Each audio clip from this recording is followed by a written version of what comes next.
Welcome, everyone, to this briefing brought to you by the Israel Defense and Security Forum, IDSF. In Hebrew, our name is Bitchonistim. IDSF is the leading Israeli organization advocating for strong national security to defend the state of Israel. Thank you, of course, to all of our viewers and supporters for tuning in to this briefing. It's a great privilege to be joined today by Brigadier General Amir Avivi, the founder and chairman of IDSF. General, thank you so much for joining today. My pleasure. General, maybe we can start off. This week was a very unique, powerful week here in Israel with Yom HaZikaron, Yom HaAtzmaut.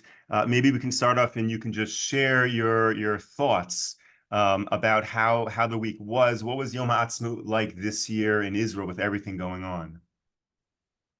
Well, maybe I'll start with Yom HaZikaron. Usually, we officers in Memorial Day and Yom HaZikaron, we visit the families of our fallen soldiers. And there are families that I've been visiting every year, something like 20, 25 years. Families that I've known for many, many years. But this year, obviously, was very, very different. So many fallen soldiers.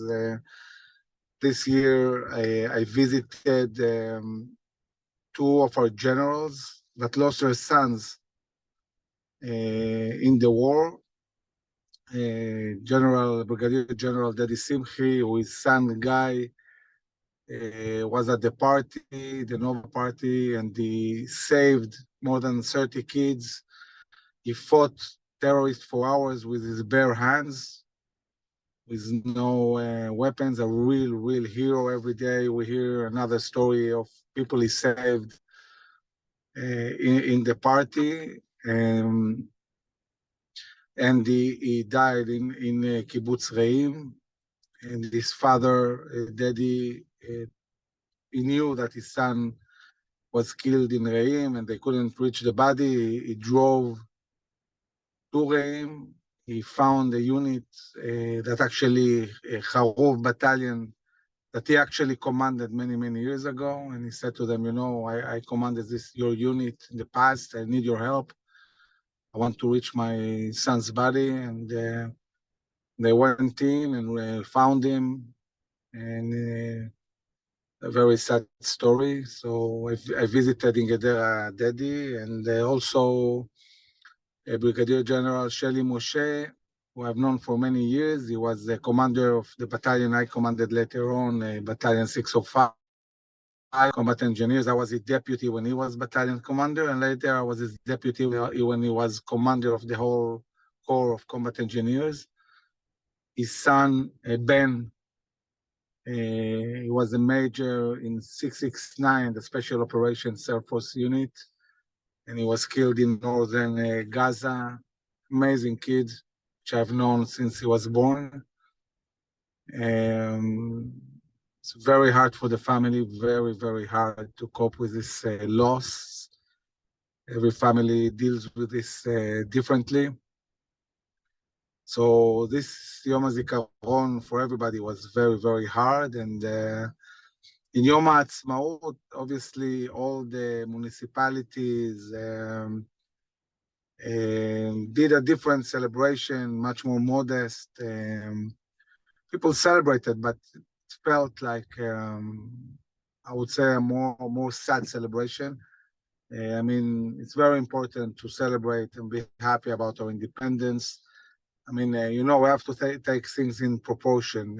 Since the independence war, since the beginning of Israel, and even a bit before, we lost 25,040 soldiers and people who served in other security units. 25,000. It's a lot. It's not 6 million. I mean, 25,000 is maybe what we lost in a week in the Holocaust. So we have to understand what's the difference between having our own state and the ability to defend ourselves by ourselves, and what it means to be stateless and being butchered by our enemies with no ability to defend ourselves. So that in this context, we understand that even if we are experiencing a difficult time, we're not in the Holocaust, and we are in a different situation today, being able to really defend ourselves against our enemies. Thank you, General. Let's jump into an operational update. What can you share with us in terms of the IDF in Rafah right now?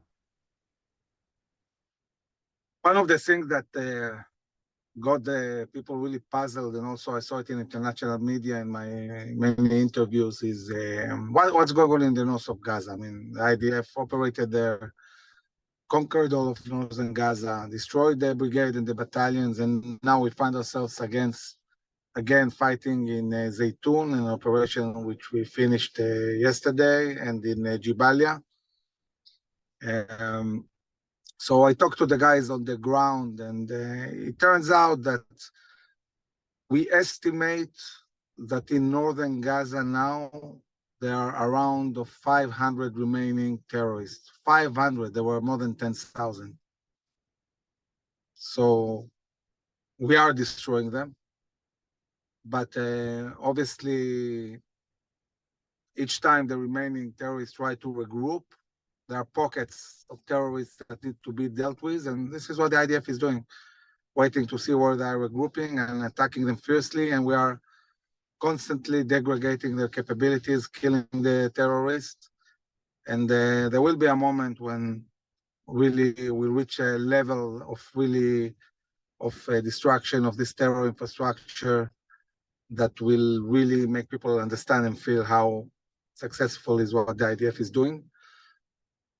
The IDF started out also operating in East Rafah. This is not yet a full-scale ground incursion in Rafah, but definitely we are seeing how we are moving forward and bringing more and more forces to Rafah, and eventually I believe that we'll see also the forces taking over Rafah city, and this will be a really game changer in this war.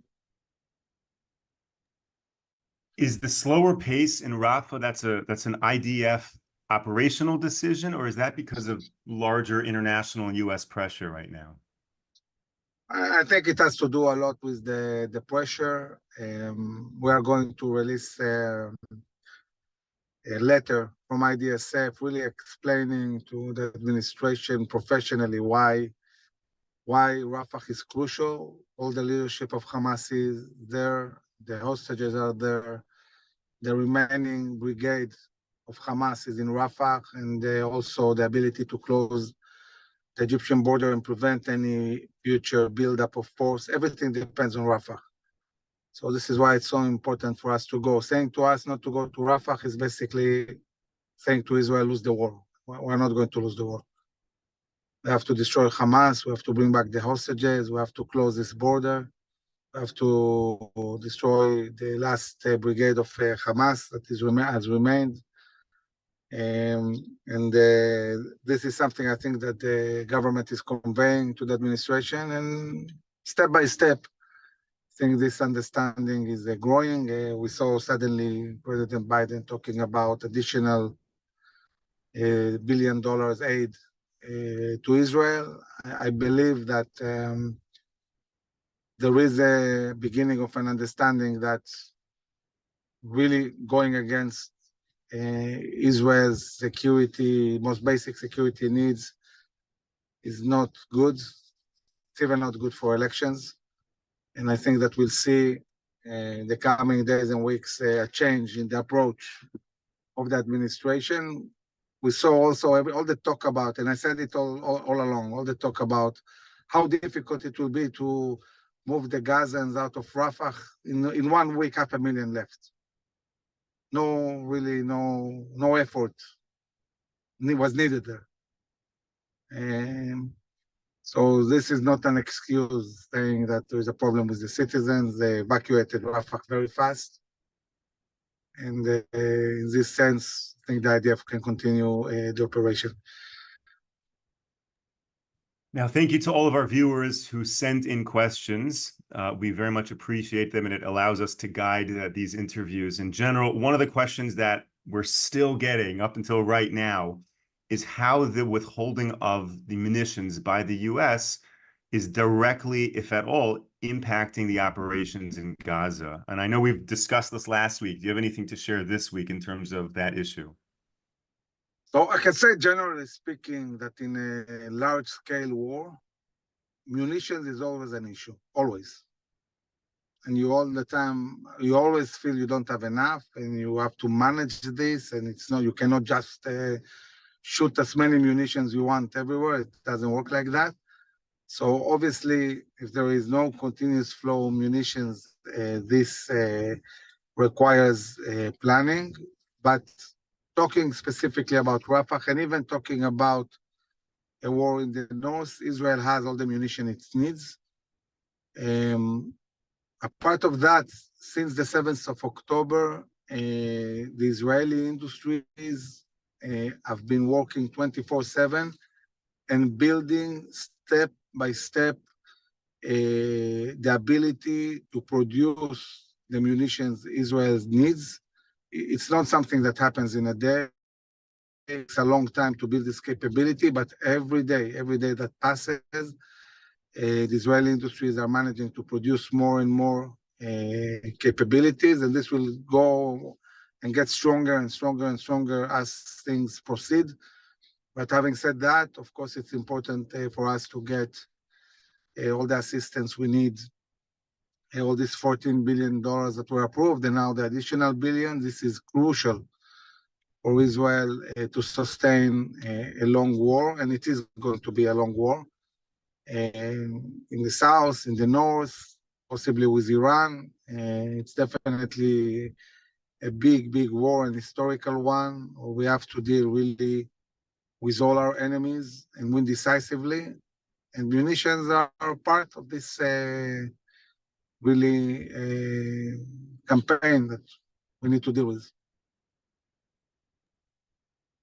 So there are reports coming out that Sinwar is not in Rafah, but potentially still in Khan Yunis, and likewise reports coming out that the U.S. has intelligence more so than what Israel has, and they want to share that intelligence with Israel, who's lacking that. What are your thoughts on this in terms of the intelligence that Israel has on the whereabouts and everything happening, the need for the Israeli intelligence community to rely on external sources? So I don't know where Sinwar is. I'm not sure, and I don't know if the U.S. has more accurate intelligence than Israel and on what's going on in Gaza, at least. But I would say this: Israel always shares the intelligence we have, whether it's threats on Europe, whether it's threats on the U.S. And we have saved many lives around the world by sharing the intelligence we have. And obviously, I think we expect if the U.S. has relevant intelligence for the world to supply it to Israel to give us what we need in order to be more effective. So if the U.S. has intelligence, I would expect them to give Israel this intelligence and assist us in the war, and not condition it. Don't condition intelligence in the middle of a war. And so we'll see. I think the coordination between Israel and the American army and the intelligence forces is very close, with the CIA, with the military intelligence, and I hope it will continue to be close. Thank you. Let's, if we can, talk about other regional partnerships. Jordan recently just blocked an attempt by Iran to smuggle in weapons. So can you share a little bit about the Jordan-Israel relationship, and then also Egypt? How are things doing with Israel and Egypt? So overall with Jordan, we have to differ, and also with Egypt, between what are really the relations and the talk between the governments and the military and so on, and what is said in the media. In both societies, There is a lot of extremism. In Egypt, a third of the society is Muslim Brotherhood. Also in Jordan, Muslim Brotherhood is very dominant. There is a lot of pressure from the society to be against Israel. So most of the Jordanians and Egyptians, to keep legitimacy towards their own societies, they tend to speak very harshly against Israel, and they portray themselves as maybe even to a certain extent anti-Israeli, but they know they rely a lot on Israel. I mean, Jordan's ability to defend its air depends on Israeli air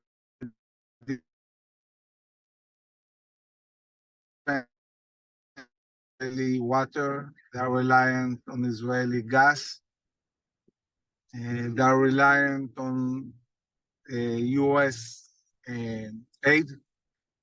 So obviously this creates a lot of dependency, and they are afraid of Iran. They're afraid that Iran will take over. I can say that when I was a pupil in the School of National Security, we visited the king of Jordan, in the palace. He talked to us like 45 minutes about one thing, Hezbollah. This is what he was worried about. Why there is a need to deal with Hezbollah? Hezbollah is an Iranian proxy. So this is something that really, really worries all Sunni countries, Iran, Hezbollah. So they're trying to fight this attempt of Iran to influence more and more Jordan. Egypt is even a more complex issue because the Egyptians have been really mistreated by the administration. Mubarak was a long-term friend of the U.S., and when the Arab Spring started, U.S. administration at Obama's time sided with the people who were rioting against him. And then later on, when Assisi did a military coup and threw out the Muslim Brotherhood, which was really good that he did so, also the administration said, you have taken control militarily of Egypt, so you are the bad guy and the Muslim Brotherhood are the good guys, which doesn't make sense.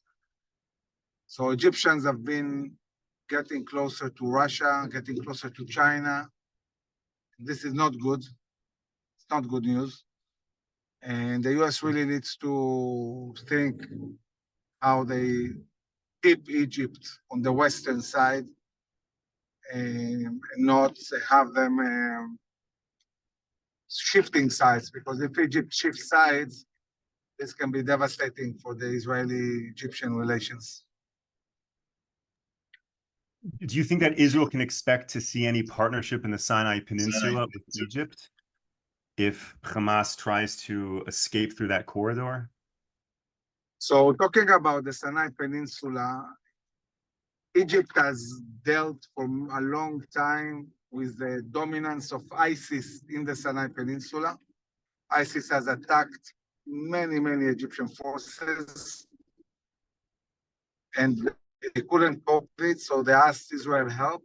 I wanted to help the peninsula on our border near Eilat. So Israel, for a long time, has been providing the Egyptians with accurate intelligence and even assisting them militarily inside the Sinai Peninsula. So their cooperation is really close on the military level and intelligence. Israel is also supplying Egypt with gas. Egypt is very dependent on Israeli gas and is dependent on American aid. So I'm not sure how much Egypt can really try and hurt these relations. But when the administration is pressuring Israel not to go to Rafah, then the Egyptians become emboldened also and they mistreat Israel. I'm hoping that we manage to really continue the coordination with them and ease things in this border. On the northern front in Israel, there were more than 60 rockets launched from Hezbollah all the way to Meron, which I think is about 9 kilometers from the border. Is this signaling an increase in Hezbollah activities right now? There is no major change with Hezbollah. I think that Israel is challenged with two things that are more challenging. One is the UAVs, the drones they are sending. We need to, in my opinion, to bring some more cutting-edge technologies and capabilities we have in our industries, which we are actually selling to other countries and we're not using at the moment against Hezbollah. We need these technologies that are suited for dealing with drones. And one thing that really is challenging Israel is the anti-tank missile shooting, which is a major challenge. And it seems at the moment that without really a ground incursion into South Lebanon, we're not able to stop this anti-tank missile shooting, including an Israeli citizen that was killed yesterday in one of these incidents.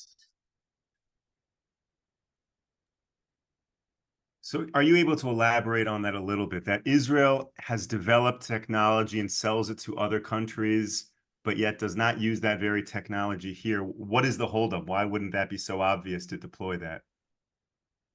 It's a matter of money, purchasing. I mean, Israel develops a lot of very, very sophisticated technologies. The military industries, I would say that 80% of what our military industries produce is for export. Other countries buy our technologies. So in certain occasions, you have a situation where another country purchases really, really advanced capabilities that Israel itself hasn't purchased from its own industry. So really it's a matter of investing the funds to purchase the technologies.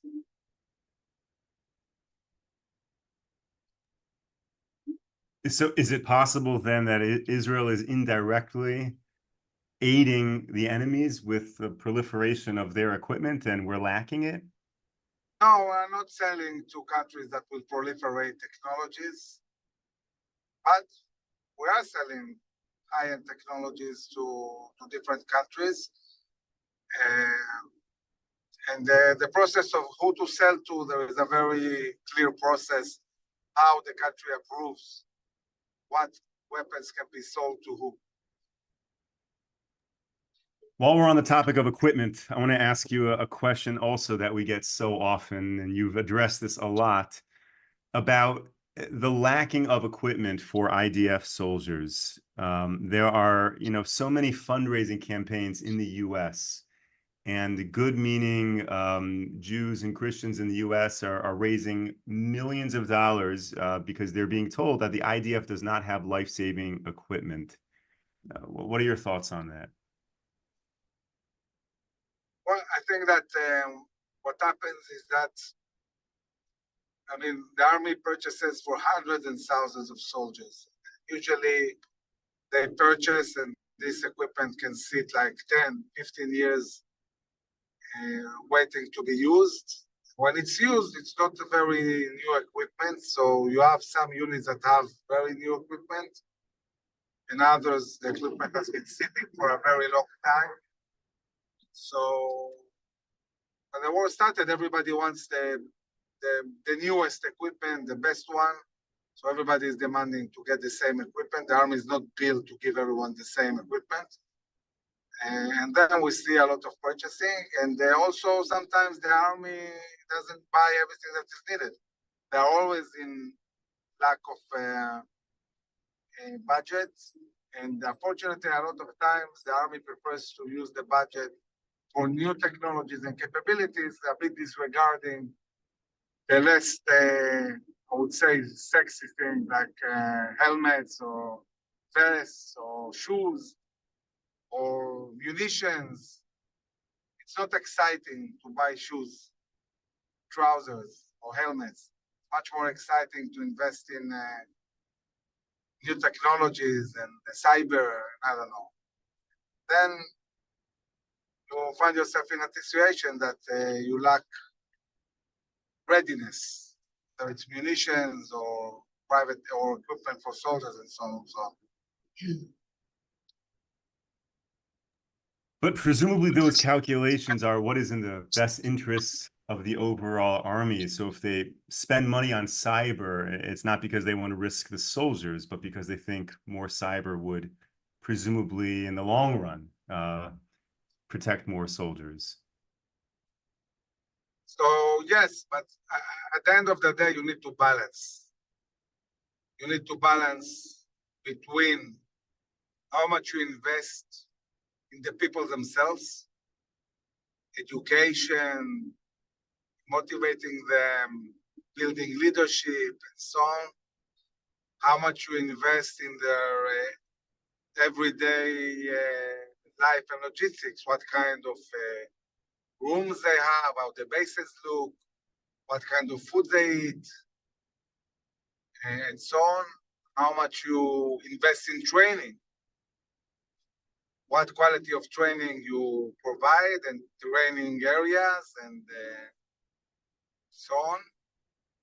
How much you invest in equipment and readiness, and then how much you invest in building new capabilities. And the Army very much likes to invest a lot in new capabilities, not always balancing all the other things, taking care of human resources, training, equipment, munitions, all of that. It's a matter of balance. There is no one answer.